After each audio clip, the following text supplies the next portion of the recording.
us now, IDF combat veteran Benjamin Anthony. Benjamin, welcome to the show.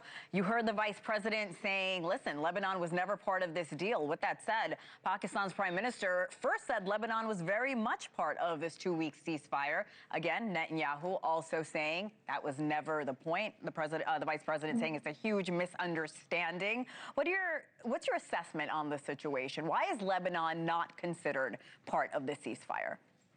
Well, thank you for having me. Before I turn to Lebanon, I just, at this point of a ceasefire, want to reiterate our profound thanks to the service personnel of the U.S. Armed Forces, to the leadership of President Trump to this point, and we wish them all safety and security and Godspeed. Having said all of that, there is a very different perspective on the virtues of this ceasefire at this time from Israel than there is in the United States of America. I could talk about that at length, but I'll zone in on Lebanon. Look, with regard to Lebanon, the northern front of Israel, the northernmost cities of Israel have been under massive bombardment for weeks. Many of them have not been given a warning sign or a warning alarm before they have to take to their shelters. We have lost civilians. Our soldiers are falling with a somewhat of an alarming frequency in the battle against Hezbollah inside southern Lebanon. And the bottom line is that Israel has certain non-negotiables there. Number one, we need a demilitarized zone south of the Litani River. That's a non-negotiable. Number two, we need permanent freedom of movement militarily inside Lebanon because the Lebanese government cannot bring Hezbollah to heel.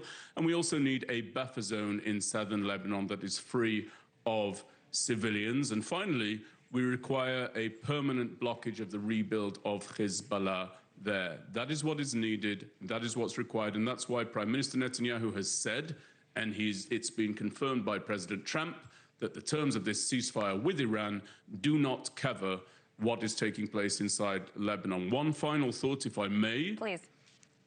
Lebanon is a very serious front, but it has been designated a second-tier priority set to the theater in Iran, namely Israel and America's military campaign against what the Iranian regime has been building up there.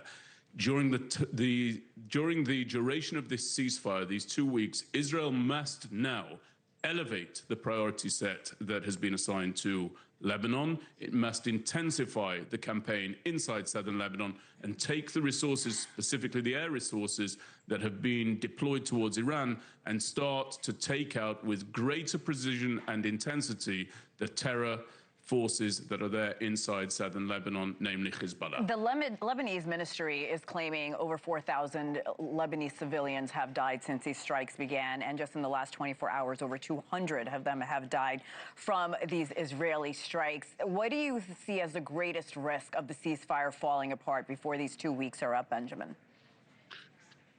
Well, look, firstly, the loss of civilians in Lebanon is a direct consequence of two players. The first is Iran, which has built up this terror proxy known as Hezbollah inside Lebanon. And the second is the Lebanese government, which has shown itself completely unable to bring Hezbollah to heel, as I said. And therefore, Israel is left with no choice other than to act by way of deploying its own soldiers, its own sons and its own daughters into that battlefield, incidentally, successfully so.